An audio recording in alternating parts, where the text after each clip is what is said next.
ਉਹ ਜਿਸ ਵੇਲੇ ਸੈਫੁਲ ਮਲੂਕ ਵਹਿੰਦਾ ਹੈ ਉਸ ਦੇ ਰਾਹ ਵਿੱਚ ਇੱਕ ਤੇ ਅੱਗ ਦੇ ਪਹਾੜ ਹੁੰਦੇ ਨੇ, ਜਿਹੜੀ ਉਹ ਮੁਹਿੰਮ ਤੇ ਟੁਰਿਆ ਹੁੰਦਾ ਹੈ। ਇੱਕ ਅੱਗ ਦੇ ਪਹਾੜ ਹੁੰਦੇ ਨੇ ਜਿਹੜੇ ਉਸ ਅਬੂਰ ਕਰਨੇ ਹੁੰਦੇ ਨੇ। ਉਹ ਮੀਆਂ ਸਾਹਿਬ ਆਖਦੇ ਨੇ ਕਿ ਉਹ ਅੱਗ ਦੇ ਪਹਾੜ ਦਰਅਸਲ ਗੁੱਸੇ ਦੇ ਪਹਾੜ ਨੇ। ਬਿਸਮਿल्लाहिर्रहमानिर्रहीम। ਹੀਰ ਵਾਰਿਸ ਸ਼ਾਹ ਦੀ ਇੱਕ ਨਵੀਂ ਕਿਸਤ ਵਿੱਚ ਤੁਹਾਨੂੰ ਸਾਰਿਆਂ ਨੂੰ ਜੀ ਆਇਆਂ ਨੂੰ। ਪਿਛਲੀ ਕਿਸਤ ਵਿੱਚ ਗੱਲ ਇੱਥੇ ਅਪੜੀ ਆਈ ਕਿ ਜਿੱਥੇ ਰਾਂਝਾ ਮਜ਼ਦੂਰੀ ਕਰਦਾ ਹੈ, ਹਲ ਚਲਾਉਂਦਾ ਹੈ ਤੇ ਥੱਕ ਕੇ ਜਿਸ ਵੇਲੇ ਆਪਣੀ ਭਰਜਾਈ ਨੇ ਆਪਣਾ ਦੁਖੜਾ ਸੁਣਾਉਂਦਾ ਹੈ ਤੇ ਭਰਜਾਈ ਉਸ ਨਾਲ ਮਸਖਰੀਆਂ ਕਰਦੀ ਹੈ, ਉਸ ਦਾ ਮਜ਼ਾਕ ਉਡਾਉਂਦੀ ਹੈ। ਕੁਝ ਮੇਰੇ ਅਜ਼ੀਜ਼ਾਂ ਇਹ ਵੀ ਹੁਕਮ ਕੀਤਾ ਹੈ ਕਿ ਕਿਸੇ ਦਾ ਜਿਹੜਾ ਰੂਹਾਨੀ ਅੰਗ ਹੈ ਉਸ 'ਤੇ ਵੀ ਨਾਲ ਗੱਲ ਹੋਣੀ ਚਾਹੀਦੀ ਹੈ। ਰੂਹਾਨੀ ਅੰਗ 'ਤੇ ਗੱਲ ਕਰਨਾ ਥੋੜ੍ਹਾ ਜਿਹਾ ਔਖਾ ਕੰਮ ਹੈ। ਉਹਦੀ ਵਜ੍ਹਾ ਇਹ ਹੈ ਕਿ ਸੁਣਨ ਵਾਲਿਆਂ ਦੀ ਆਪਣੀ ਇੱਕ ਮੰਜ਼ਿਲ ਹੁੰਦੀ ਹੈ ਕਿ ਕੋਈ ਕਿਸ ਮੰਜ਼ਿਲ 'ਤੇ ਫ਼ਕਰ ਨੂੰ ਸਮਝਦਾ ਹੈ ਜਾਂ ਤਸੱਵੁਫ ਦੇ ਕਿਹੜੇ ਦਰਜੇ ਵਿੱਚ, ਕਿਹੜੇ ਰਸਤੇ ਵਿੱਚ। ਅਤੇ ਗੱਲ ਕਰਨ ਵਾਲੇ ਦਾ ਵੀ ਆਪਣਾ ਇੱਕ ਢੰਗ ਹੁੰਦਾ ਹੈ। ਮੈਂ ਇਸ ਨੂੰ ਚੂँਕਿ ਪੰਜਾਬੀ ਜ਼ੁਬਾਨ ਦੇ ਹਵਾਲੇ ਨਾਲ ਹੀਰ ਵਾਰਿਸ ਸ਼ਾਹ ਨੂੰ ਪੜ੍ਹ ਰਿਹਾ, ਤੁਹਾਨੂੰ ਸਮਝਾ ਰਿਹਾ, ਇਸ ਦੇ ਲਫ਼ਜ਼ਾਂ ਦੇ ਮਾਨੇ, ਇਹਦਾ ਪਸ ਮੰਜ਼ਰ ਅਤੇ ਰੂਹਾਨੀ ਜਿਹੜਾ ਹੈ ਉਹਦੇ ਵਿੱਚ ਮੈਂ ਇਸ਼ਾਰਤਨ ਜਿਹੜਾ ਹੈ ਉਹ ਜ਼ਰੂਰ ਤੁਹਾਨੂੰ ਦੱਸਾਂਗਾ। ਅੱਗੋਂ ਤੁਸੀਂ ਇਹ ਸੁਣਨ ਵਾਲਿਆਂ ਆਪ ਜਿਹੜਾ ਆਪਣੀ ਸਮਝ, ਜਿਹੜਾ ਉਹਨਾਂ ਦਾ ਆਪਣਾ ਇੱਕ ਇਲਮ ਹੈ, ਉਸ ਦੇ ਹਿਸਾਬ ਨਾਲ ਇਸ ਨੂੰ ਇਹਦਾ ਰੂਹਾਨੀ ਪਹਿਲੂ ਜਿਹੜਾ ਹੈ ਉਸ ਨੂੰ ਸਮਝਣਾ ਹੈ। ਜਿਵੇਂ ਪਿਛਲੀਆਂ ਕਿਸ਼ਤਾਂ ਵਿੱਚ ਗੱਲ ਹੋਈ ਹੈ ਕਿ ਰਾਂਝੇ ਦੇ ਭਰਾਵਾਂ ਨੇ ਉਹਦੇ ਨਾਲ ਜ਼ਮੀਨ ਵੰਡੀ, ਉਸ ਨੂੰ ਘਰੋਂ ਕੱਢਣ ਦੀ ਸਲਾਹ ਕੀਤੀ, ਮੱਤਾ ਪਕਾਇਆ ਅਤੇ ਨਾਲ ਉਹ ਇਹ ਉਸ ਨੂੰ ਗੱਲਾਂ ਵੀ ਕਰ ਰਹੇ ਨੇ ਕਿ ਇਹ ਤਾਂ ਵਿਹਲਾ ਵਾਂਦਾ ਬੰਦਾ ਹੈ, ਲੱਟ ਬਾਉਂਦਾ ਹੈ, ਗਲੀਆਂ 'ਚ ਫਿਰਨ ਵਾਲਾ ਹੈ, ਇਸ ਕਿਹੜਾ ਕੋਈ ਕੰਮ ਕਰਨਾ ਹੈ ਜਾਂ ਇਸ ਕੋਲੋਂ ਕੋਈ ਕੰਮ ਹੋਣਾ ਹੈ ਕਿ ਕੰਮ ਵਾਹੀ ਦੇ ਵਿੱਚ ਨਾ ਜ਼ਰਾ ਵੇਲੇ ਕਦਾਰੇ ਬੈਠਿਆਂ ਇਸ ਦਿਨ ਲਾਣਾ ਹੀ, ਹੁਣੇ ਭੋਏ ਦੇ ਝਗੜੇ ਕਰੇ ਮੁੰਡਾ, ਇਸ ਤੋੜ ਨਾ ਮੂਲ ਨਿਭਾਣਾ ਹੀ। ਇਹ ਸਾਰੀਆਂ ਗੱਲਾਂ ਉਹ ਹੀ ਹਨ ਕਿ ਜਿਸ ਵੇ ਹਜ਼ਰਤ ਇਨਸਾਨ ਇਸ ਦੁਨੀਆ ਵਿੱਚ ਆਉਣ ਲੱਗਾ ਹੈ ਉਸ ਤੋਂ ਪਹਿਲੇ ਫਰਿਸ਼ਤਿਆਂ ਨੇ, ਰੱਬ ਤਾਲਾ ਨੇ ਆਖਿਆ ਕਿ ਇਹ ਬੰਦਾ ਜਿਹੜਾ ਇਹ ਦੁਨੀਆ 'ਤੇ ਘਲਿਆ ਜਾ ਰਿਹਾ, ਇਸ ਉੱਥੇ ਕੁਝ ਨਹੀਂ ਕਰਨਾ ਸਿਵਾਏ ਇਸ ਦੇ ਕਿ ਉੱਥੇ ਜਾ ਕੇ ਫਸਾਦ ਕਰੇਗਾ, ਉਸ ਤੋਂ ਇਲਾਵਾ ਇਸ ਕੁਝ ਨਹੀਂ ਕਰਨਾ। ਅਤੇ ਇਹ ਜਿਹੜਾ ਤਖਤ ਹਜ਼ਾਰੇ ਦਾ ਮੰਜ਼ਰ ਹੈ, ਇਹ ਜੰਨਤ ਦਾ ਮੰਜ਼ਰ ਹੈ, ਉੱਥੋਂ ਇਨਸਾਨ ਦੇ ਨਿਕਲਣ ਦਾ ਮੰਜ਼ਰ ਹੈ। ਅਤੇ ਇਹ ਨਾਲ ਜਿਹੜਾ ਇਹ ਤੁਸੀਂ ਆਪ ਵੀ ਥੋੜ੍ਹੀ ਹਿੰਮਤ ਕਰਨੀ ਹੈ ਕਿ ਇਸ ਦਾ ਰੂਹਾਨੀ ਅੰਗ ਢੰਗ ਜਿਹੜਾ ਹੈ ਉਸ ਨੂੰ ਨਾਲ ਤੁਸੀਂ ਖੁਦ ਵੀ ਸਮਝਣ ਦੀ ਕੋਸ਼ਿਸ਼ ਕਰਨੀ ਹੈ।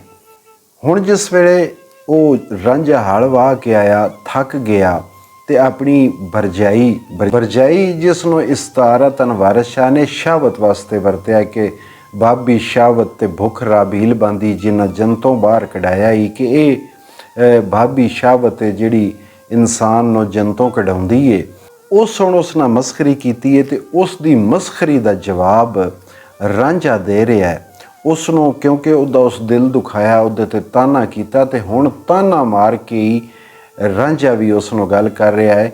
ਉਸ ਨੂੰ ਆਖਦਾ ਕਿ ਤੁਸਾਂ ਛਤਰੇ ਮਰਦ ਬਣਾ ਦਿੱਤੇ, ਤੁਸਾਂ ਛਤਰੇ ਮਰਦ ਬਣਾ ਦਿੱਤੇ, ਸੱਪ ਰੱਸੀਆਂ ਦੇ ਕਰੋ ਡਾਰੀਓ ਨੀ, ਰਾਜੇ ਭੋਜ ਦੇ ਮੁੱਖ ਲਗਾਮ ਦੇ ਕੇ ਚੜ੍ਹ ਦੌੜੀਆਂ ਹੋ ਟੂਣੇ ਹਾਰੀਓ ਨੀ। ਉਸ ਨੂੰ ਆਖਦਾ ਹੈ ਕਿ ਤੁਸਾਂ ਔਰਤਾਂ, ਤੁਸਾਂ ਮਰਦ ਛਤਰੇ ਬਣਾ ਦਿੱਤੇ। ਇਹ ਮਰਦ ਨੂੰ ਛਤਰਾ ਬਣਾਉਣ ਵਾਲੀ ਜਿਹੜੀ ਕਹਾਣੀ ਹੈ, ਇਹ ਕਿੱਸਾ ਜਿਹੜਾ ਹੈ ਇਹ ਰਾਜਾ ਰਸਾਲੂ ਦੇ ਕਿੱਸੇ ਵਿੱਚ ਇਸ ਦਾ ਜ਼ਿਕਰ ਹੈ। ਅਤੇ ਸੱਪ ਰੱਸੀਆਂ ਦੇ ਕਰੋ ਡਾਰੀਓ ਨੀ, ਇਹਦੇ ਪਿੱਛੇ ਵੀ ਇੱਕ ਕਿੱਸਾ ਹੈ ਕਿ ਕੋਈ ਜ਼ਨਾਨੀ ਆਈ, ਉਸ ਦਾ ਇੱਕ ਆਸ਼ਿਕ ਆਈ, ਉਹ ਉਸ ਨੂੰ ਮਿਲਣ ਆਇਆ ਅਤੇ ਜਦੋਂ ਉਹ ਉਹਦੇ ਕੋਲ ਬੈਠਾ ਹੋਇਆ ਅਤੇ ਉੱਤੋਂ ਉਹਦਾ ਖਾਮਦ ਆ ਗਿਆ। ਉਸ ਜ਼ਨਾਨੀ ਹੁਣ ਕੀ ਕੀਤਾ ਕਿ ਉਸ ਦਰਵਾਜ਼ਾ ਜਿਸ ਵੇ ਖੋਲ੍ਹਿਆ ਅਤੇ ਆਪਣੇ ਆਸ਼ਿਕ ਨੂੰ ਦਰਵਾਜ਼ੇ ਦੇ ਪਿੱਛੇ ਲੁਕਾ ਦਿੱਤਾ। ਉਹ ਜਿਸ ਵੇ ਉਸ ਦਾ ਖਾਮਦ ਅੰਦਰ ਆ ਗਿਆ, ਉਹਦੇ ਕੋਲ ਇੱਕ ਰੱਸੀ ਆਈ, ਉਸਨੇ ਉਹ ਰੱਸੀ ਉਹਦੇ ਪੈਰਾਂ ਵਿੱਚ ਸੱਟੀ ਅਤੇ ਨਾਲ ਰੌਲਾ ਪਾ ਦਿੱਤਾ ਕਿ ਸੱਪ ਆ ਗਿਆ, ਸੱਪ ਆ ਗਿਆ। ਕਿ ਉਸ ਵੇਲੇ ਹਨੇਰੇ ਹੁੰਦੇ ਹਨ, ਉਸ ਵੇਲੇ ਚਾਨਣ ਤੇ ਏਡੇ ਹੁੰਦੇ ਕੋਈ ਨਾ। ਉਹ ਬੰਦਾ ਉਲਝ ਗਿਆ ਉਸ ਵਿੱਚ ਕਿ ਮੇਰੇ ਪੈਰਾਂ ਵਿੱਚ ਸੱਪ ਆ ਗਿਆ ਅਤੇ ਉਹ ਜਿਸ ਵੇ ਉਹਦਾ ਉਲਝਿਆ, ਉਹਦਾ ਧਿਆਨ ਉਸ ਪਾਸੇ ਹੋਇਆ ਅਤੇ ਉਸ ਆਪਣੇ ਆਸ਼ਿਕ ਨੂੰ ਦਰਵਾਜ਼ਿਓਂ ਬਾਹਰ ਕੱਢ ਦਿੱਤਾ। ਇਹ ਉਹ ਤਾਨਾ ਮਾਰ ਰਿਹਾ ਕਿ ਤੁਸੀਂ ਰੱਸੀਆਂ ਦੇ ਵੀ ਸੱਪ ਬਣਾ ਲੈਂਦੀਆਂ ਹੋ ਜਿਸ ਵੇ ਤੁਹਾਡਾ ਦਿਲ ਹੋਵੇ। ਰਾਜੇ ਭੋਜ ਦੇ ਮੁੱਖ ਲਗਾਮ ਦੇ ਕੇ ਚੜ੍ਹ ਦੌੜੀਆਂ ਹੋ ਟੂਣੇ ਹਾਰੀਓ ਨੀ। ਰਾਜਾ ਭੋਜ ਇੱਕ ਬੜਾ ਦਾਨਾ ਅਤੇ ਇੱਕ ਬਹੁਤ ਵੱਡਾ ਰਾਜਾ ਗੁਜ਼ਰਿਆ ਹੈ। ਇਹ ਉਸ ਦੇ ਹਵਾਲੇ ਨਾਲ ਇੱਕ ਕਿੱਸਾ ਹੈ ਕਿ ਉਸ ਦੀ ਅਤੇ ਉਹਦਾ ਇੱਕ ਦਰਬਾਰੀ ਸ਼ਾਇਰ ਆਈ ਕਾਲੀਦਾਸ, ਉਹਨਾਂ ਦੀ ਆਪਸ ਵਿੱਚ ਇਹ ਗੱਲ ਅੜ ਫਸ ਬਣ ਗਈ ਕਿ ਦੁਨੀਆ ਵਿੱਚ ਸਭ ਤੋਂ ਜ਼ਿਆਦਾ ਤਾਕਤਵਰ ਕਿਹੜੀ ਸ਼ੈ ਹੈ। ਰਾਜਾ ਭੋਜ ਆਖਦਾ ਹੀ ਕਿ ਦੁਨੀਆ 'ਤੇ ਸਭ ਤੋਂ ਜ਼ਿਆਦਾ ਤਾਕਤਵਰ ਹੈ ਹੁਕਮ ਯਾਨੀ ਬਾਦਸ਼ਾਹੀ, ਕਿ ਬਾਦਸ਼ਾਹ ਜਿਹੜਾ ਹੁੰਦਾ ਹੈ, ਹਾਕਮੇ ਵਕਤ ਜਿਹੜਾ ਹੁੰਦਾ ਹੈ, ਉਹਦੇ ਕੋਲ ਹਰ ਇਖਤਿਆਰ ਹੁੰਦਾ ਹੈ। ਉਹ ਸਿਆਹ ਕਰੇ, ਉਹ ਸਫੈਦ ਕਰੇ। ਸਭ ਤੋਂ ਵੱਧ ਤਾਕਤਵਰ ਜਿਹੜਾ ਹੁੰਦਾ ਹੈ ਵਕਤ ਦਾ ਬਾਦਸ਼ਾਹ ਹੁੰਦਾ ਹੈ। ਕਾਲੀਦਾਸ ਦਾ ਖਿਆਲ ਹੈ ਕਿ ਇਹ ਗੱਲ ਨਹੀਂ ਠੀਕ। ਉਸ ਬਾਦਸ਼ਾਹ ਨੇ ਆਖਿਆ ਕਿ ਨਹੀਂ, ਮੈਂ ਨਹੀਂ ਮੰਨਦਾ ਕਿ ਜਿਹੜਾ ਬਾਦਸ਼ਾਹੀ ਹੈ ਇਹ ਸਭ ਤੋਂ ਡਾਢੀ ਹੈ। ਉਹਨਾਂ ਵਿੱਚ ਉਹ ਅੜਫਸ ਬਣ ਗਈ। ਹੁਣ ਰਾਜਾ ਭੋਜ ਕਾਲੀਦਾਸ ਨੂੰ ਆਖਿਆ ਕਿ ਤੂੰ ਸਾਬਤ ਕਰ ਕਿ ਬਾਦਸ਼ਾਹੀ ਤੋਂ ਵੀ ਕੋਈ ਤਗੜੀ ਸ਼ੈ ਹੈ। ਉਸ ਆਖਿਆ ਮੈਨੂੰ ਟਾਈਮ ਦਿਓ। ਉਹਨਾਂ ਵਕਤ ਦੇ ਦਿੱਤਾ। ਕਾਲੀਦਾਸ ਇੱਕ ਜ਼ਨਾਨੀ ਕੋਲ ਗਿਆ। ਇੱਕ ਬੜੀ ਖੂਬਸੂਰਤ ਜ਼ਨਾਨੀ ਆਈ। ਉਸ ਨੂੰ ਉਸ ਗੱਲ ਦੱਸੀ ਕਿ ਮੇਰੀ ਇਹ ਸ਼ਰਤ ਲੱਗ ਗਈ ਹੈ ਰਾਜਾ ਨਾਲ ਕਿ ਮੈਂ ਆਖਦਾ ਕਿ ਦੁਨੀਆ ਉੱਤੇ ਸਭ ਤੋਂ ਤਾਕਤਵਰ ਸ਼ੈ ਜਿਹੜੀ ਉਹ ਹੁਕਮ ਨਹੀਂ ਹੈ, ਬਾਦਸ਼ਾਹੀ ਨਹੀਂ ਹੈ, ਉਹ ਆਖਦਾ ਬਾਦਸ਼ਾਹੀ ਹੈ, ਤੂੰ ਇਹਦਾ ਹੱਲ ਕਰ। ਉਸ ਔਰਤ ਆਖਿਆ ਕਿ ਠੀਕ ਹੈ, ਮੈਂ ਇਹਦਾ ਹੱਲ ਕਰਦੀ ਹਾਂ। ਉਹਨਾਂ ਟਾਈਮ ਮਿਥ ਲਿਆ। ਉਸ ਔਰਤ ਨੇ ਕਾਲੀਦਾਸ ਨੂੰ ਆਖਿਆ ਕਿ ਤੂੰ ਇੰਜ ਕਰਨਾ ਹੈ ਕਿ ਜੰਗਲ ਦੇ ਵਿੱਚ ਇੱਕ ਨਦੀ ਹੈ, ਉਸ ਨਦੀ ਦੇ ਕੋਲ ਕਿਸੇ ਤਰੀਕੇ ਇਕੱਲਿਆਂ ਰਾਜੇ ਨਾਲ ਪੜਾਉਣਾ ਹੈ। ਉਸ ਆਖਿਆ ਠੀਕ ਹੈ। ਉਹ ਜਿਹੜਾ ਦਿਨ ਉਹਨਾਂ ਮਿਥਿਆ ਹੀ, ਉਸ ਦਿਨ ਕਾਲੀਦਾਸ ਰਾਜਾ ਨੂੰ ਤਿਆਰ ਕੀਤਾ ਸ਼ਿਕਾਰ ਵਾਸਤੇ। ਰਾਜਾ ਭੋਜ ਨਾਲ ਆਪਣੇ ਸੰਗੀ ਸਾਥੀ ਲੈ ਕੇ ਸ਼ਿਕਾਰ 'ਤੇ ਨਿਕਲ ਗਿਆ।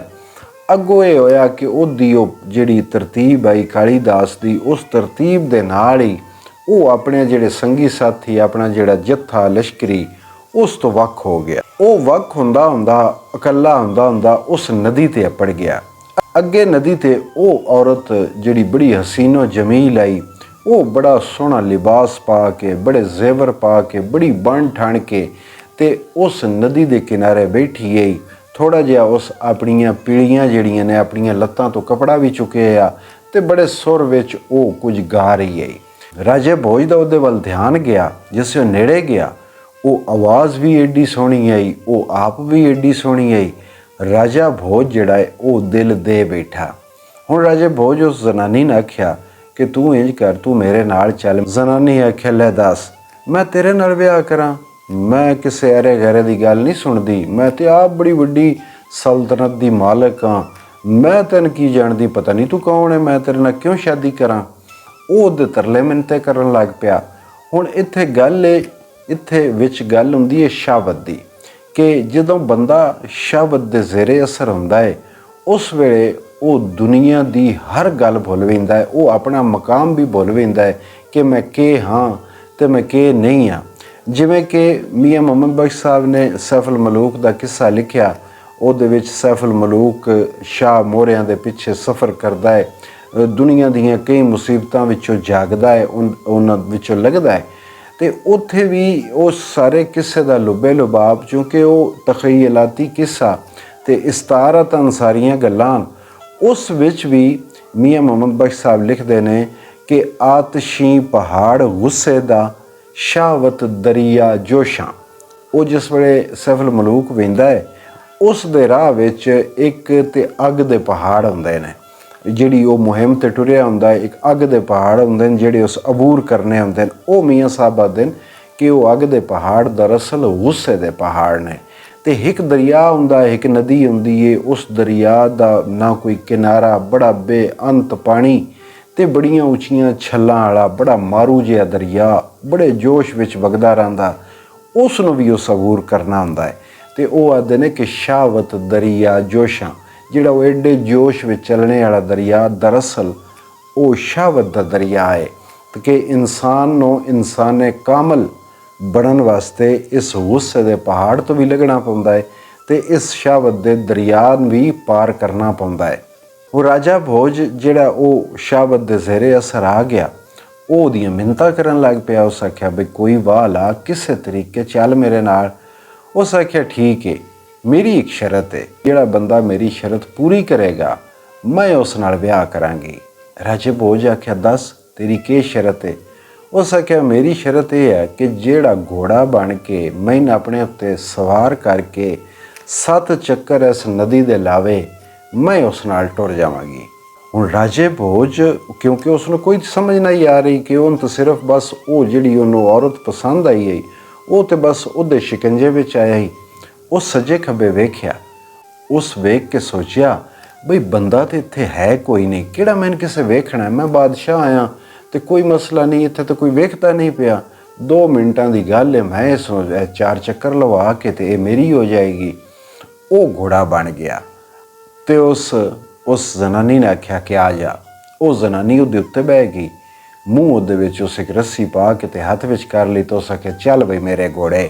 ਉਹ ਰਾਜਾ ਭੋਜ ਉਸ ਨੂੰ ਚੱਕਰ ਲਾਉਣ ਲੱਗ ਪਿਆ। ਅਜੇ ਉਸ 2-3 ਚੱਕਰ ਹੀ ਲਾਏ ਹਨ ਕਿ ਪਰਾਂ ਝਾੜੀਆਂ ਦੇ ਪਿੱਛੇ ਲੁਕੇ ਹੋਏ ਕਾਲੀਦਾਸ ਹੋਰੀ ਨਿਕਲ ਆਏ। ਕਾਲੀਦਾਸ ਦੇ ਨਾਲ ਕੁਝ ਬੰਦੇ ਵੀ ਆਣ, ਨਾਲ ਉਸ ਇੱਕ ਢੋਲ ਵਾਲਾ ਵੀ ਆਂਦਾ ਹੈ। ਢੋਲ ਵਾਲੇ ਨੂੰ ਉਸ ਆਖਿਆ ਢੋਲ ਮਾਰ। ਹੁਣ ਉਸ ਰਾਜਾ ਸਾਹਿਬ ਨੂੰ ਆਖਿਆ ਰਾਜਾ ਸਾਹਿਬ ਗੁਸਤਾਖੀ ਮਾਫ ਫਰਮਾਓ ਖਾਂ, ਤੁਹਾਡੀ ਬਾਦਸ਼ਾਹੀ ਡਾਢੀ ਹੈ ਜਾਂ ਇਹ ਔਰਤ ਡਾਢੀ ਹੈ ਜਿਹੜੀ ਤੁਹਾਡੇ ਬਾਦਸ਼ਾਹ ਦੇ ਉੱਤੇ ਚੜ੍ਹ ਕੇ ਬਹਿ ਗਈ, ਤੁਹਾਨੂੰ ਵੀ ਇਸ ਘੋੜਾ ਬਣਾ ਲਿਆ। ਤੇ ਉਸ ਵੇਲੇ ਉਹ ਬੜਾ ਸ਼ਰਮਿੰਦਾ ਹੋਇਆ। ਉਸ ਆਖਿਆ ਵਾਕਈ ਔਰਤ ਜਿਹੜੀ ਹੈ ਇਸ ਤੋਂ ਡਾਢੀ ਕੋਈ ਸ਼ੈ ਨਹੀਂ। ਅੱਗੋਂ ਰਾਂਝਾ ਭਰਜਾਈ ਅਗਲਾ ਤਾਨਾ ਮਾਰਦਾ ਹੈ ਕਿ ਕੈਰੂ ਪਾਂਡੂਆਂ ਦੀ ਸਫਾ ਗਾਲ ਸੁੱਟੀ, ਕੈਰੂ ਪਾਂਡੂਆਂ ਦੀ ਸਫਾ ਗਾਲ ਸੁੱਟੀ, ਜ਼ਰਾ ਗੱਲ ਦੇ ਨਾਲ ਹਰਿਆਰੀਓ ਨਹੀਂ ਕਿ ਕੈਰੂ ਤੇ ਪਾਂਡੂ ਨੂੰ ਤੁਸੀਂ ਤਬਾਹ ਕਰ ਛੜਿਆ। ਇਤਨੇ ਵੱਡੇ ਜਿਹੜੇ ਉਹ ਲੋਕ ਹਨ, ਉਹਨਾਂ ਨੂੰ ਤੁਸੀਂ ਔਰਤਾਂ ਉਹਨਾਂ ਨੂੰ ਤਬਾਹ ਕਰ ਛੜਿਆ। ਕੈਰੂ ਤੇ ਪਾਂਡੂ, ਕੈਰੂ ਜਿਨ ਕੋਰੋ ਵੀ ਆਖਦੇ ਨੇ, ਇਹ 2 ਪਿਤਰੇ ਹਨ, ਕਜ਼ਨ ਹਨ ਦੋਵੇਂ, ਇਹ ਚਾਚਿਆਂ ਦੇ ਪੁੱਤਰ ਹਨ ਕੈਰੂ ਤੇ ਪਾਂਡੂ। ਕੌਰਵ ਜਿਹੜਾ ਹੈ ਇਸ ਦੇ 100 ਭਰਾ ਹਨ ਤੇ ਪਾਂਡੂ ਜਿਹੜਾ ਹੈ ਉਹਦੇ 5 ਭਰਾ ਹਨ, ਯੁਧਿਸ਼ਟਰ, ਭੀਮ, ਅਰਜਨ, ਨਿਕੋਲ ਤੇ ਸਹਦੇਵ। ਹੁਣ ਕਹਾਣੀ ਇੰਝ ਹੋਈ ਕਿ ਹਿੰਦੁਸਤਾਨ ਦੀ ਤਾਰੀਖ ਵਿੱਚ ਜਿਹੜੀ ਸਭ ਤੋਂ ਵੱਡੀ ਲੜਾਈ ਹੋਈ, ਸਭ ਤੋਂ ਵੱਡੀ ਜੰਗ ਹੋਈ, ਉਹ ਇਹਨਾਂ ਦੋਵਾਂ ਦੇ ਵਿਚਕਾਰ ਹੋਈ, ਕੋਰੂਆਂ ਤੇ ਪਾਂਡੂਆਂ ਦੇ ਵਿਚਕਾਰ, ਜਿਸ ਨੂੰ ਮਹਾਭਾਰਤ ਵੀ ਆਖਦੇ ਨੇ ਤੇ ਜੰਗੇ ਕੁਰੂਕਸ਼ੇਤਰ ਵੀ ਆਖਦੇ ਨੇ। ਔਰ ਇਸ ਜੰਗ ਦਾ ਕਾਰਨ ਜਿਹੜੀ ਏਡੀ ਵੱਡੀ ਜੰਗ ਆਈ, ਇਹਦੇ ਵਿੱਚ 18 ਖੂਣੀਆਂ ਜਿਹੜੀਆਂ ਨੇ ਉਹ ਤਬਾਹ ਹੋ ਗਈਆਂ, ਗਰਕ ਹੋ ਗਈਆਂ। ਇੱਕ ਖੂਣੀ ਵਿੱਚ 1 ਲੱਖ ਫੌਜੀ ਹੁੰਦਾ।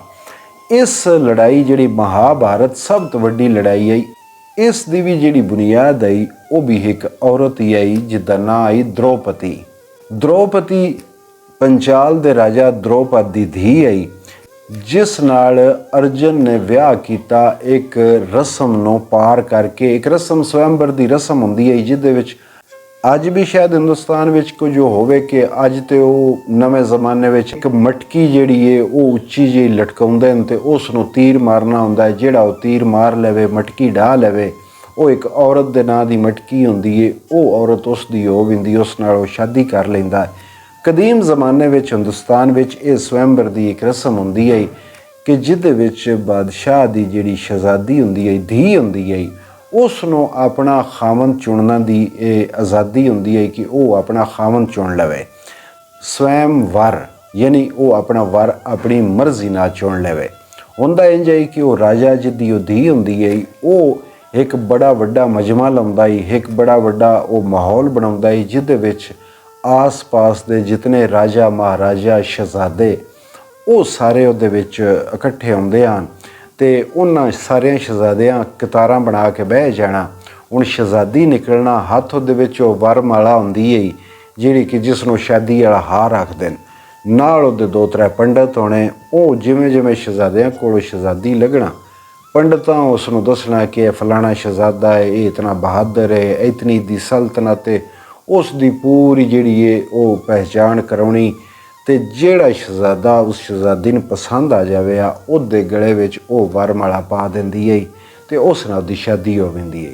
ਹੁਣ ਇਸ ਰਸਮ ਦੇ ਵਿੱਚ ਕਈ ਵਾਰੀ ਕੋਈ ਇੱਕ ਅਜਿਹੀ ਸ਼ਰਤ ਵੀ ਰੱਖ ਦਿੱਤੀ ਜਾਂਦੀ ਹੈ ਜਿਹੜੀ ਬੜੀ ਔਖੀ ਹੁੰਦੀ ਹੈ, ਜਿਵੇਂ ਕਿ ਇਹ ਜਿਹੜਾ ਪੰਚਾਲੀ ਦਾ ਰਾਜਾ ਹੈ ਦ੍ਰੋਪਦ, ਇਸ ਆਪਣੀ ਧੀ ਦੀ ਸ਼ਾਦੀ ਕਰਨ ਵਾਸਤੇ ਇੱਕ ਸ਼ਰਤ ਰੱਖੀ ਹੈ ਕਿ ਉਹਨਾਂ ਦਾ ਇੱਕ ਮਹੱਲਾ, ਬੜਾ ਵੱਡਾ ਮਹੱਲਾ, ਉਸ ਮਹੱਲ ਵਿੱਚ ਢੇਰ ਸਾਰੀ ਉਚਾਈ ਉੱਤੇ ਉਹਨਾਂ ਇੱਕ ਜ਼ਿੰਦਾ ਮੱਛਲੀ ਜਿਹੜੀ ਹੈ ਉਹ ਟੰਗ ਦਿੱਤੀ।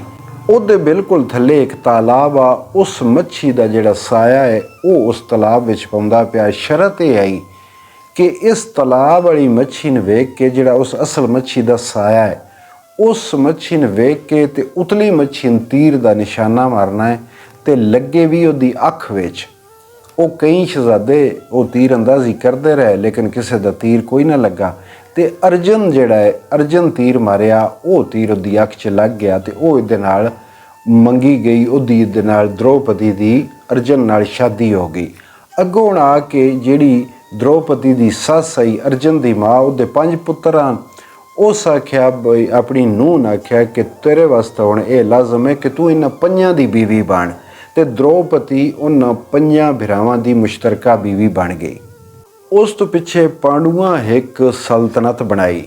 ਉਸ ਸਲਤਨਤ ਨੂੰ ਇੰਦਰ-ਪ੍ਰਸਥ ਵੀ ਆਖਦੇ ਨੇ। ਉਹ ਬਣਾਈ ਜਿਸ ਵਿੱਚ ਉਹ ਬੜਾ ਇੱਕ ਤਲਸਮਾਤੀ ਜਿਹਾ ਉਹਨਾਂ ਮਹਲ ਬਣਾਇਆ, ਬੜਾ ਖੂਬਸੂਰਤ ਮਹਲ ਬਣਾਇਆ। ਤੇ ਉਹਨਾਂ ਜਿਹੜਾ ਦੁਰਯੋਧਨ ਆ ਕੋਰੂ, ਦੁਰਯੋਧਨ ਨੂੰ ਦਾਵਤ ਦਿੱਤੀ ਕਿ ਤੂੰ ਸਾਡੇ ਮਹਲ ਵਿੱਚ ਆ। ਉਹ ਮਹਲ ਵਿੱਚ ਆਇਆ। ਜਿਸ ਉਹ ਮਹਲ ਵਿੱਚ ਆਇਆ ਤੇ ਉਹ ਬੜਾ ਜੇ ਤਲਸਮਾਤੀ ਜਿਹਾ ਮਹਲ ਆ, ਜਿੱਥੇ ਪਾਣੀ ਆ ਨਜ਼ਰ ਆਉਂਦਾ ਉਹ ਫਰਸ਼ ਆ, ਜਿੱਥੇ ਫਰਸ਼ ਨਜ਼ਰ ਆਉਂਦਾ ਉਹ ਪਾਣੀ ਆ। ਹੁਣ ਉਹ ਜਿਸ ਵੇਲੇ ਕੋਰੋ ਦੁਰਯੋਧਨ ਜਿਹੜਾ ਹੈ ਉਹ ਜਿਸ ਵੇਲੇ ਉਸ ਕਿਲੇ 'ਚ ਵੜਿਆ ਤੇ ਉਸ ਅੱਗੇ ਵੇਖਿਆ, ਉਹਨੂੰ ਲੱਗਾ ਕਿ ਪਾਣੀ ਹੈ। ਉਸ ਆਪਣੇ ਕੱਪੜੇ ਜਿਹੜੇ ਨੇ ਨਾ ਉਹ ਤਾਂ ਚਾਲ ਹੈ ਬਸ ਕੱਪੜੇ ਗਿੱਲੇ ਨਾ ਹੋ ਪੈਣ, ਪਰ ਜਿਸ ਵੇਲੇ ਉਹ ਵੜਿਆ ਉਹ ਤੇ ਹਾ ਫਰਸ਼, ਪਾਣੀ ਤੇ ਹਾ ਕੋਈ ਨਾ। ਤੇ ਉੱਥੇ ਉਹ ਸਾਰੇ ਮਹਲ ਵਿੱਚ ਨਾ ਹਾਸੜ ਜੀ ਪੈ ਗਈ। ਉਸ ਤੋਂ ਅੱਗੇ ਜਨਾਬ ਉਹ ਗਿਆ ਜਿਸ ਵੇਲੇ ਤੇ ਅੱਗੇ ਉਸ ਨੂੰ ਨਜ਼ਰ ਆਉਂਦਾ ਪਿਆ ਫਰਸ਼, ਲੇਕਿਨ ਹਕੀਕਤਨ ਆਈ ਪਾਣੀ। ਉੱਥੋਂ ਫਰਸ਼ ਦੇ ਹਿਸਾਬ ਨਾਲ ਲੱਗਣ ਲੱਗਾ ਤੇ ਉਹ ਪਾਣੀ ਵਿੱਚ ਡਹਿ ਗਿਆ। ਹੁਣ ਉੱਥੇ ਉਹ ਦ੍ਰੋਪਦੀ ਬੈਠੀ ਆਈ। ਦ੍ਰੋਪਦੀ ਉਸ ਨੂੰ ਵੇਖਿਆ, ਜਿਸ ਡੱਠਾ ਉਸ ਦਾ ਮਜ਼ਾਕ ਉਡਾਇਆ। ਤੰਜ਼ਨ ਉਸ ਆਖਿਆ ਬਾ ਅੰਨਿਆਂ ਦੇ ਪੁੱਤਰ ਵੀ ਅੰਨੇ ਹੀ ਹੁੰਦੇ ਨੇ। ਕੋਰੋ ਨੂੰ ਇਸ ਵਜ੍ਹਾ ਤੋਂ ਹੀ ਕੋਰੋ ਆਖਿਆ ਵਿੰਦਾ ਕਿ ਉਹਦਾ ਜਿਹੜਾ ਵਾਲਦ ਆ ਧਰਤਰਾਸ਼ਟਰ ਉਹ ਪਦੇਸ਼ੀ ਅੰਨਾ ਕੋਰ ਆਈ, ਉਸ ਵਜ੍ਹਾ ਤੋਂ ਉਹਨੂੰ ਕੋਰੋ ਆਖਦੇ ਹਨ। ਤੇ ਇਹ ਦੁਰਯੋਧਨ ਜਿਹੜਾ ਉਹਦਾ ਪੁੱਤਰ ਹੈ, ਇਹਨ ਵੀ ਉਹਦੀ ਨਿਸਬਤ ਨਾਲ ਇਹਨ ਵੀ ਕੋਰੋ ਆਖਦੇ ਹਨ। ਤੇ ਉਹ ਜਿਸ ਵੇਲੇ ਦ੍ਰੋਪਦੀ ਉਹਦੇ ਤੇ ਹੱਸੀ, ਉਹਦੇ ਗੱਲ ਸਿੱਧੀ ਦਿਲ ਵਿੱਚ ਲੱਗੀ ਤੇ ਉਹਨੂੰ ਬੜਾ ਗੁੱਸਾ ਆਇਆ। ਉਸ ਹੁਣ ਦਿਲ ਵਿੱਚ ਸੋਚਿਆ ਵਾ ਮੈਂ ਹੁਣ ਇਹਦਾ ਬਦਲਾ ਲੈਣਾ ਹੈ। ਹੁਣ ਅੱਗੋਂ ਇਹ ਹੋਇਆ ਕਿ ਦੁਰਯੋਧਨ ਦਾ ਇੱਕ ਚਾਚਾ ਸ਼ਕੁਨੀ, ਉਸ ਨਾਲ ਰਲ ਕੇ ਦੁਰਯੋਧਨ ਕੀ ਕੀਤਾ ਕਿ ਇਹ ਪਾਂਡੂਆਂ ਨੂੰ ਉਸ ਦਾਵਤ ਤੇ ਬੁਲਾਇਆ, ਆਪਣੇ ਮਹਲ ਵਿੱਚ ਜੂਆ ਖੇਡਣ ਵਾਸਤੇ, ਜੂਏ ਵਾਸਤੇ ਬੁਲਾਇਆ। ਇਹਨਾਂ ਵਿੱਚ ਇੱਕ ਜਿਹੜਾ ਯੁਧਿਸ਼ਟਰ ਆਈ, ਉਹ ਬੜਾ ਜੂਏ ਦਾ ਸ਼ੌਕੀਨ ਆ। ਇਹ ਟੁਰ ਗਏ ਉੱਥੇ ਪਾਂਡੂ ਜੂਆ ਖੇਡਣ। ਉੱਥੇ ਹੁਣ ਇਹਨਾਂ ਜਿਸ ਵੇ ਜੂਆ ਖੇਡਿਆ, ਉਹ ਸ਼ਕੁਨੀ ਵੀ ਬੜਾ ਤਰੀਖਾ, ਉਸ ਤੇ ਦੁਰਯੋਧਨ ਰਲ ਕੇ ਇਹਨ ਹਰਾ ਲਿਆ। ਇਹ ਜਿਉਂ-ਜਿਉਂ ਹਰਦਾ ਗਿਆ, ਇਹ ਆਪਣੀ ਹਰ ਸ਼ੈ ਜੂਏ ਦੀ ਸ਼ਰਤ ਤੇ ਲੱਭਦਾ ਗਿਆ। ਇੱਥੋਂ ਤੱਕ ਕਿ ਇਹ ਆਪਣੇ ਚਾਰੇ ਭਰਾ ਵੀ ਹਾਰ ਗਿਆ ਜੂਏ ਵਿੱਚ, ਆਪਣੀ ਸਲਤਨਤ ਵੀ ਹਾਰ ਗਿਆ, ਆਪਣਾ ਆਪ ਵੀ ਹਾਰ ਗਿਆ ਤੇ ਆਪਣੀ ਮੁਸ਼ਤਰਕਾ ਬੀਵੀ ਦ੍ਰੋਪਦੀ ਵੀ ਹਾਰ ਗਿਆ। ਜਿਸ ਵੇ ਦ੍ਰੋਪਦੀ ਉਹਨਾਂ ਜਿੱਤ ਲਈ, ਉਹਦਾ ਮਜ਼ਾਕ ਉਡਾਉਣ ਲੱਗ ਪਏ। ਦੁਰਯੋਧਨ ਨੂੰ ਇਸ਼ਾਰੇ ਕਰੇ ਬਾ ਆ ਮੇਰੀ ਲੱਤ ਤੇ ਬਾਓ। ਇੱਕ ਦੁਰਯੋਧਨ ਦਾ ਭਰਾ ਦੁਸ਼ਾਸਨ, ਉਸ ਕੇ ਕੀਤਾ ਉਹ ਦ੍ਰੋਪਦੀ ਦੀ ਸਾੜੀ ਛਿੱਕਣ ਲੱਗ ਪਿਆ, ਉਸ ਨੂੰ ਯਾਨੀ ਨੰਗਾ ਕਰਨ ਦੀ ਕੋਸ਼ਿਸ਼ ਕਰਨ ਲੱਗ ਪਿਆ। ਉਸ ਵੇਲੇ ਉੱਥੇ ਉਸ ਮਹਲ ਵਿੱਚ ਭੀਸ਼ਮ ਪਿਤਾਮਾ, ਦ੍ਰੋਣਾਚਾਰੀਆ ਤੇ ਖੁਦ ਧਰਤਰਾਸ਼ਟਰ ਜਿਹੜਾ ਕੋਰੋ ਦਾ ਉਸਦਾ ਦੁਰਯੋਧਨ ਦਾ ਵਾਲਦ ਆਈ, ਇਹ ਬਜ਼ੁਰਗ ਵੀ ਉੱਥੇ ਬੈਠੇ ਹਨ ਪਰ ਬੋਲੇ ਕੋਈ ਨਾ, ਉਹਦਾ ਮਜ਼ਾਕ ਉਡਾਉਂਦੇ ਰਹੇ ਦ੍ਰੋਪਦੀ ਦਾ। ਇਹ ਫਿਰ ਉਤੋਂ ਇਹ ਹੋਇਆ ਕਿ ਉਸ ਸਾਰੇ ਮਾਹੌਲ ਵਿੱਚ ਭਗਵਾਨ ਕ੍ਰਿਸ਼ਨ ਆਏ। ਉਹਨਾਂ ਆ ਕੇ ਤੇ ਕੋਈ ਮੋਇਜ਼ਾਤੀ ਤੌਰ ਤੇ ਉਹ ਚਮਤਕਾਰ ਕੀਤਾ ਤੇ ਉਹਦੀ ਸਾੜੀ ਜਿਹੜੀ ਹੈ ਉਹ ਇੰਜ ਪੱਕੀ ਹੋ ਗਈ ਕਿ ਹਟਾਇਆ ਵੀ ਨਾ ਹਟੇ। ਪਰ ਹੁਣ ਦ੍ਰੋਪਦੀ ਦੇ ਦਿਲ ਵਿੱਚ ਇਹ ਕੰਡਾ ਪੁੜ ਗਿਆ, ਇਹ ਬਿਜ਼ਤੀ ਜਿਹੜੀ ਹੈ ਉਸ ਆਪਣੇ ਦਿਲ ਤੇ ਲੈ ਲਈ। ਉਸ ਆਖਿਆ ਕਿ ਮੈਂ ਹੁਣ ਇਸ ਬਿਜ਼ਤੀ ਦਾ ਬਦਲਾ ਲੈਣਾ ਹੈ। ਹੁਣ ਦ੍ਰੋਪਦੀ ਜਿਹੜੀ ਹੈ ਉਸੇ ਕਸਮ ਖਾਧੀ ਕਿ ਉਸ ਆਖਿਆ ਕਿ ਮੈਂ ਸਾਰੀ ਜ਼ਿੰਦਗੀ ਆਪਣੇ ਵਾਲ ਨਹੀਂ ਬੰਨਣੇ। ਉਸ ਆਪਣੇ ਵਾਲ ਖੁੱਲ੍ਹੇ ਛੱਡ ਦਿੱਤੇ। ਉਸ ਇਹ ਕਸਮ ਚਾਹੀ ਕਿ ਜਿਸ ਦਿਹਾੜੇ ਮੈਂ ਦੁਸ਼ਾਸਨ ਦੇ ਸੀਨੇ ਦੇ ਖੂਨ ਨਾਲ ਇਹਨਾਂ ਵਾਲਾਂ ਨੂੰ ਰੰਗ ਲਿਆ, ਉਸ ਦਿਹਾੜੇ ਮੈਂ ਆਪਣੇ ਵਾਲ ਬੰਨਣੇ। ਦੂਜਾ ਜਿਹੜਾ ਉਹਦੇ ਉਹ 5 ਮੁਸ਼ਤਰਕਾ ਖਾਮਦਾਂ ਵਿੱਚੋਂ ਜਿਹੜਾ ਭੀਮ ਆ, ਭੀਮ ਨੇ ਕਸਮ ਚਾਹ ਲਈ ਕਿ ਮੈਂ ਦੁਰਯੋਧਨ ਦੀ ਲੱਤ ਲਾਉਣੀ ਹੈ। ਇਹ ਉਸ ਕਸਮ ਪਾ ਲਈ ਕਿ ਜਿਹੜੀ ਲੱਤ ਉੱਤੇ, ਜਿਹੜੇ ਪੱਟ ਉੱਤੇ ਦ੍ਰੋਪਦੀ ਦੁਰਯੋਧਨ ਇਸ਼ਾਰੇ ਕਰਦਾ ਹੀ ਕਿ ਆ ਕੇ ਬਹਿ ਜਾ। ਤੇ ਦੂਜਾ ਉਸ ਆਖਿਆ ਕਿ ਮੈਂ ਇਹ ਕਸਮ ਚਾਹੁੰਦਾ ਕਿ ਮੈਂ ਦੁਸ਼ਾਸਨ ਜਿਹੜਾ ਹੈ ਉਸ ਦੇ ਸੀਨੇ ਦਾ ਖੂਨ ਲਿਆ ਕੇ ਦ੍ਰੋਪਦੀ ਦੇ ਵਾਲ ਰੰਗਾਂਗਾ। ਇਹ ਕੰਮ ਵੱਧਦਾ ਗਿਆ, ਇਹ ਝਗੜਾ ਵੱਧਦਾ ਗਿਆ। ਵੱਧਦਿਆਂ ਗੱਲ ਇੱਥੇ ਪਹੁੰਚ ਗਈ ਕਿ ਭਗਵਾਨ ਕ੍ਰਿਸ਼ਨ ਵਿੱਚ ਪੈ ਗਏ ਕਿ ਮੈਂ ਇਹਨਾਂ ਦੀ ਸੁਲ੍ਹਾ ਕਰਾਵਾਂ। ਉਹ ਅਮਨ ਦਾ ਪੈਗਾਮ ਲੈ ਕੇ ਦੁਰਯੋਧਨ ਕੋਲ ਜਾ ਰਹੇ ਹਨ ਤੇ ਰਾਹ ਵਿੱਚ ਸਿਰ ਦੇ ਵਾਲ ਖਿਲਾਰ ਕੇ ਦ੍ਰੋਪਦੀ ਆ ਕੇ ਖਲੋ ਗਈ। ਉਸ ਆਖਿਆ ਵੀ ਤੁਸੀਂ ਚੱਲੇ ਹੋ ਉਹਨਾਂ ਨਾਲ ਸੁਲ੍ਹਾ ਕਰਨ, ਪਰ ਇੱਕ ਗੱਲ ਮੈਨੂੰ ਦੱਸੋ, ਜੇ ਤੁਸੀਂ ਸੁਲ੍ਹਾ ਕਰ ਲਈ ਤੇ ਜਿਹੜਾ ਜ਼ੁਲਮ ਮੇਰੇ ਨਾਲ ਹੋਇਆ ਹੈ, ਜਿਹੜਾ ਮੇਰੇ ਨਾਲ ਇਹ ਜ਼ਿਆਦਤੀ ਹੋਈ ਹੈ, ਉਹਦਾ ਇਨਸਾਫ ਕੌਣ ਕਰੇਗਾ? ਉੱਥੇ ਦ੍ਰੋਪਦੀ ਦੀ ਇਹ ਗੱਲ ਸੁਣ ਕੇ ਤੇ ਭਗਵਾਨ ਕ੍ਰਿਸ਼ਨ ਆਖਿਆ, ਬਸ ਅੱਜ ਕੋਰੂਆਂ ਉੱਤੇ ਮੌਤ ਵਾਜਬ ਹੋ ਗਈ ਹੈ। ਇੱਥੋਂ ਇਹ ਲੜਾਈ ਦਾ ਮੁੱਢ ਵੱਜਿਆ ਤੇ ਇਹ ਦੋਵੇਂ ਘਰ ਆਪਸ 'ਚ ਲੜ ਪਏ ਔਰ ਉਹਨਾਂ ਆਪਣੀ ਕਸਮ ਤਾਂ ਪੂਰੀ ਕੀਤੀ, ਭੀਮ ਵੀ ਆਪਣੀ ਕਸਮ ਪੂਰੀ ਕੀਤੀ, ਉਸ ਦੀ ਲੱਤ ਵੀ ਲਾਈ, ਉਸ ਦੁਸ਼ਾਸਨ ਦਾ ਸੀਨਾ ਚੀਰ ਕੇ ਉੱਥੋਂ ਖੂਨ ਵੀ ਕੱਢਿਆ, ਪਰ ਇਹ ਦੋਵੇਂ ਘਰ ਤਬਾਹ ਹੋ ਗਏ। 18 ਖੂਨੀਆਂ ਲਸ਼ਕਰ ਜਿਹੜਾ ਉਹ ਇਸ ਲੜਾਈ ਵਿੱਚ ਗਰਕ ਹੋ ਗਿਆ। ਇਹ ਤਾਰੀਖ ਦੀ, ਹਿੰਦੁਸਤਾਨ ਦੀ ਤਾਰੀਖ ਦੀ ਸਭ ਤੋਂ ਵੱਡੀ ਜੰਗ ਆਈ ਜਿਸ ਨੂੰ ਮਹਾਭਾਰਤ ਆਖਿਆ ਜਾਂਦਾ, ਔਰ ਇਸ ਜੰਗ ਦੀ ਬੁਨਿਆਦ ਆਈ ਦ੍ਰੋਪਦੀ। ਕੈਰੋ ਪਾਂਡੂਆਂ ਦੀ ਸਫਾ ਗਾਲ ਸੁੱਟੀ, ਜ਼ਰਾ ਗੱਲ ਦੇ ਨਾਲ ਹਰਿਆਰੀਓ ਨੀ, ਰਾਵਣ ਲੰਕ ਲੁਟਾਈ ਕੇ ਗਰਦ ਹੋਇਆ। ਰਾਵਣ ਲੰਕ ਲੁਟਾਈ ਕੇ ਗਰਦ ਹੋਇਆ, ਕਾਰੇ ਤੁਸਾਂ ਦੇ ਹੀ ਹਥਿਆਰੀਓ ਨੀ। ਹੁਣ ਇਹ ਵੀ ਇੱਕ ਅਲੱਗ ਕਿੱਸਾ ਹੈ, ਕਿਉਂਕਿ ਕਿਸ਼ਤ ਲੰਬੀ ਹੋ ਰਹੀ ਹੈ ਤੇ ਅੱਜ ਅਸੀਂ ਪਿਛਲਿਆਂ ਕਿੱਸਿਆਂ ਦੋਵਾਂ ਉੱਤੇ ਹੀ ਗੁਜ਼ਾਰਾ ਕਰਦੇ ਹਾਂ। ਇਹ ਕਿਰਦਾਰ, ਇਹ ਗੱਲਾਂ ਅੱਗੇ ਵੀ ਕਿੱਸੇ 'ਚ ਆਉਣੀਆਂ। ਰਾਵਣ ਦੀ ਗੱਲ ਜਿਸ ਤੇ ਅੱਗੇ ਆਈ, ਉੱਥੇ ਮੈਂ ਤੁਹਾਨੂੰ ਰਾਵਣ ਦੀ ਵੀ ਗੱਲ ਸੁਣਾਵਾਂਗਾ ਕਿ ਰਾਮਚੰਦਰ ਜੀ, ਹਨੂਮਾਨ ਤੇ ਰਾਵਣ, ਇਹਨਾਂ ਦੀ ਜਿਹੜੀ ਲੜਾਈ ਆਈ ਸੀਤਾ ਦੀ ਵਜ੍ਹਾ ਤੋਂ, ਇਸ ਦਾ ਵੀ ਮੈਂ ਤੁਹਾਨੂੰ ਸਾਰਾ ਜਿਹੜਾ ਹੈ ਉਹ ਅੱਗੇ ਜਿਸ ਕਿਸ਼ਤ ਵਿੱਚ ਰਾਵਣ ਦਾ ਜ਼ਿਕਰ ਆਇਆ ਉੱਥੇ ਕਰਾਂਗਾ। ਤੇ ਅੱਗੇ ਉਹ ਰਾਂਝਾ ਆਪਣੀ ਭਰਜਾਈ ਨੇ ਆਖਦਾ ਕਿ ਤੁਸਾਂ ਪੀਰ ਵਲੀ ਗੌਸ ਕੁਤਬ ਮਾਰੇ, ਤੁਸਾਂ ਪੀਰ ਵਲੀ ਗੌਸ ਕੁਤਬ ਮਾਰੇ, ਮਕਰਾਂ ਨਾਲ ਸਭੇ ਬੁਰਿਆਰੀਓ ਨਹੀਂ, ਕਿ ਤੁਸਾਂ ਗੌਸ ਕੁਤਬ ਪੀਰ ਵਲੀ ਸਾਰੇ ਮਾਰੇ ਮਕਰਾਂ ਨਾਲ। ਇਹ ਹੁਣ ਤੁਸੀਂ ਇਹ ਸਮਝੋ ਕਿ ਇਹ ਮੁਸ਼ਤਰਕਾ ਹਿੰਦੁਸਤਾਨ ਵਿੱਚ ਵਾਰਿਸ ਸ਼ਾਹ ਲਿਖਦੇ ਪਏ ਤੇ ਹਿੰਦੂ ਧਰਮ ਵਿੱਚ ਜਿਹੜੇ ਵੱਡੇ ਲੋਕ ਹਨ, ਜਿਵੇਂ ਕਿ ਜਿਨ੍ਹਾਂ ਦੀ ਮੈਂ ਗੱਲ ਕੀਤੀ ਹੈ, ਕੋਰੂਆਂ ਦੀ, ਪਾਂਡੂਆਂ ਦੀ, ਅਰਜਨ ਦੀ, ਭੀਮ ਦੀ, ਇੰਝ ਹੀ ਮਤਲਬ ਜਿਵੇਂ ਕਿ ਸਾਡੇ ਇਸਲਾਮ ਵਿੱਚ ਗੌਸ ਹੁੰਦੇ ਨੇ, ਕੁਤਬ ਹੁੰਦੇ ਨੇ, ਵਲੀ ਹੁੰਦੇ ਨੇ। ਤੇ ਗੱਲ ਕਰਨੇ ਦਾ ਉਹਨਾਂ ਦਾ ਮਕਸਦ ਇਹ ਆ ਪੀਰ ਵਾਰਿਸ ਸ਼ਾਹ ਦਾ ਕਿ ਇਹਦੀਆਂ ਵੱਡੀਆਂ ਹਸਤੀਆਂ ਦੋਵਾਂ ਮਜ਼ਾਹਬ ਦੀਆਂ ਦਾ ਨਾਂ ਲੈ ਕੇ ਤੇ ਦੱਸਦੇ ਪੈਣ ਕਿ ਇਹ ਔਰਤ ਇਹਨਾਂ ਨੇ ਵੀ ਨਹੀਂ ਛੱਡਿਆ, ਕਿ ਇਹ ਆਪਣੇ ਹੱਠ ਤੇ ਆਈ ਹੋਈ, ਆਪਣੀ ਜ਼ਿੱਦ, ਆਪਣੀ ਅਨਾਹ ਤੇ ਆਈ ਹੋਈ, ਏਡਿਆਂ ਵੱਡਿਆਂ ਕਿ ਛੋਟੇ ਦੀ ਉਹ ਗੱਲ ਹੀ ਨਹੀਂ ਕਰਦੇ ਪਏ। ਤਾਂ ਹੀ ਉਹ ਗੱਲ 'ਚ ਵਜ਼ਨ ਬਣਦਾ ਪਿਆ ਹੈ ਕਿ ਜਿੰਨਾ ਹੁਣ ਹਜ਼ਰਤ ਯੂਸਫ ਅਲੈਹਿਸਲਾਮ ਨੂੰ ਔਰਤ ਇਲਜ਼ਾਮ ਲਾ ਦਿੱਤਾ, ਉਹ ਨਬੀ ਹਨ, ਪੈਗੰਬਰ ਹਨ, ਉਹਨਾਂ 'ਤੇ ਵੀ ਔਰਤ ਵਾਰ ਕਰ ਗਈ। ਤੇ ਹਿੰਦੂ ਮਜ਼ਹਬ ਵਿੱਚ ਵੀ ਜਿਤਨੇ ਵੱਡੇ ਹਨ, ਜਿਹੜੇ ਵੀ ਹਨ, ਸਾਰਿਆਂ ਨੂੰ ਫਸਾਇਆ, ਸਾਰਿਆਂ ਨੂੰ ਲੜਾਇਆ, ਇਹ ਵੀ ਔਰਤ ਦਾ ਹੀ ਘਰ ਆਈ। ਵਾਰਿਸ ਰਨ ਦੀ ਜ਼ਾਤ ਬੇਵਫਾ ਹੁੰਦੀ, ਵਾਰਿਸ ਰਨ ਦੀ ਜ਼ਾਤ ਬੇਵਫਾ ਹੁੰਦੀ, ਪੂਰੀ ਨਾਲ ਨਾ ਕਿਸੇ ਉਤਾਰੀਓ ਨਹੀਂ। ਉਹ ਆਦਾ ਹੈ ਤੁਹਾਡੀ ਜ਼ਾਤ ਹੀ ਬੇਵਫਾ ਹੈ। ਅੱਜ ਤਾਈਂ ਦੱਸੋ ਵੀ ਕਿਸੇ ਨਾਲ ਤੁਸੀਂ ਪੂਰੀ ਪਾਈ? ਕਈ ਤੁਹਾਡੇ ਪਿੱਛੇ ਲੜ ਮਰ ਗਏ, ਪਰ ਤੁਸੀਂ ਜਿਹੜੀਆਂ ਉੱਥੇ ਦੀਆਂ ਉੱਥੇ ਹੀ ਹੋ। ਗੱਲ ਇਹ ਦੱਸ ਰਹੇ ਨੇ ਕਿ ਔਰਤ ਜਿਹੜੀ ਹੈ ਇਹ ਆਪਣੇ ਮੱਕਰ 'ਤੇ ਆਈ ਹੋਈ, ਆਪਣੀ ਚਤਰਾਈ 'ਤੇ ਆਈ ਹੋਈ, ਇਹ ਵੱਡਿਆਂ ਰਾਜਿਆਂ ਨੂੰ ਭਿੜਾ ਦਿੰਦੀ ਏ, ਇਹ ਨਬੀ ਪੈਗੰਬਰਾਂ 'ਤੇ ਇਲਜ਼ਾਮ ਲਾ ਦਿੰਦੀ ਏ ਤੇ ਉਹ ਉਸ ਨੂੰ ਆਖਦਾ ਵੀ ਤੁਸੀਂ ਮੇਰੇ ਤੋਂ ਤਕੜੀਆਂ ਹੋ, ਮੇਰੇ ਤੋਂ ਡਾਢੀਆਂ। ਔਰ ਇੱਥੇ ਇਸਤਾਰਤ ਰੰਜ ਹੈ, ਵਰਨਾ ਇਹ ਦੁਨੀਆ ਦੇ ਹਰ ਮਰਦ ਦੀ ਗੱਲ ਹੈ, ਇਨਸਾਨ ਦੀ ਗੱਲ ਹੈ। ਉਹ ਦੁਨੀਆ 'ਤੇ ਆਇਆ ਕਿ ਅੱਗੋਂ ਜਿਸ ਵੇ ਉਸ ਦਾ ਦੁਨੀਆ ਦੇ ਉੱਤੇ ਵਾਹ ਆ ਕੇ ਔਰਤ ਨਾਲ ਪਾਉਣਾ ਹੈ, ਤੇ ਉਹ ਜਿਹੜਾ ਡਰਦਾ ਮਰਦ ਹੈ ਉਹ ਉਸ ਤੋਂ ਪਹਿਲੇ ਹੀ ਹੱਥ ਬੰਨ੍ਹ ਕੇ ਆਖਦਾ ਕਿ ਤੁਸੀਂ ਬੜੀਆਂ ਡਾਢੀਆਂ ਹੋ, ਮੈਨ ਬਖਸ਼ੋ, ਤੁਸੀਂ ਕੋਈ ਹੋਰ ਘਰ ਢੂੰਢੋ, ਤੇ ਕੋਈ ਉਹਨਾਂ ਦੇ ਚੁੰਗਲ ਵਿੱਚ ਫਸ ਰਹਿੰਦਾ ਹੈ। ਇਹ ਅਸੀਂ ਅੱਜ ਦੀ ਦੁਨੀਆ 'ਚ ਵੀ ਜਾਣਦੇ ਹਾਂ, ਅੱਜ ਵੀ ਇਹ ਹੋ ਰਿਹਾ ਹੈ ਕਿ ਔਰਤ ਔਰ ਮਰਦ ਮੁਸ਼ਤਰਕਾ ਕਿਸੇ ਮਾਮਲੇ ਵਿੱਚ ਜਿਸ ਵੇ ਫਸਦੇ ਨੇ, ਹਾਲਾਂਕਿ ਔਰਤ ਦੀ ਪੂਰੀ ਰਜ਼ਾਮੰਦੀ ਹੁੰਦੀ ਹੈ। ਕੋਈ ਦੁਨੀਆ ਦਾ ਐਸਾ ਮਰਦ ਹੈ ਹੀ ਨਹੀਂ ਜਿਹੜਾ ਔਰਤ ਦੀ ਰਜ਼ਾਮੰਦੀ ਤੋਂ ਬਿਨਾਂ ਉਸ ਨੂੰ ਹੱਥ ਵੀ ਲਾ ਸਕੇ। ਉਹਦੇ ਦਿਲ ਦੇ ਅੰਦਰ ਵੜਨਾ ਕਿ ਉਹਦੇ ਦਿਲ ਦੇ ਬੂਹੇ 'ਤੇ ਖੜਕਾ ਵੀ ਨਹੀਂ ਸਕਦਾ ਜਦ ਤੱਕ ਔਰਤ ਦੀ ਮਰਜ਼ੀ ਨਾ ਹੋਵੇ। ਪਰ ਹੁੰਦਾ ਇਹ ਆ ਕਿ ਔਰਤ ਔਰ ਮਰਦ ਜਿਸ ਵੇ ਇਕੱਠੇ ਕਿਸੇ ਸ਼ਿਕੰਜੇ 'ਚ ਆਉਂਦੇ ਨੇ ਤੇ ਉਹ ਇਤਨੀ ਜੀ ਗੱਲ ਕਰਕੇ ਉੱਥੋਂ ਬਰੀ ਹੋ ਕੇ ਨਿਕਲ ਪੈਂਦੀ ਹੈ। ਉਹ ਆਦੀ ਕਿ ਮੈਨੇ ਜ਼ਬਰਦਸਤੀ ਲੈ ਕੇ ਆਇਆ, ਹਾਲਾਂਕਿ ਹੋ ਹੀ ਨਹੀਂ ਸਕਦਾ ਕਿ ਕੋਈ ਮਰਦ ਕਿਸੇ ਔਰਤ ਨੂੰ ਜ਼ਬਰਦਸਤੀ ਲੈ ਕੇ ਆਵੇ।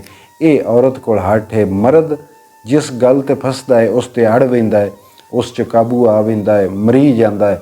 ਲੇਕਿਨ ਔਰਤ ਜਿਹੜੀ ਹੈ ਉਹ ਫਿਰ ਪੈਂਦੀ ਹੈ, ਉਸ ਦਾ ਪਤਾ ਵੀ ਨਹੀਂ ਲੱਗਦਾ।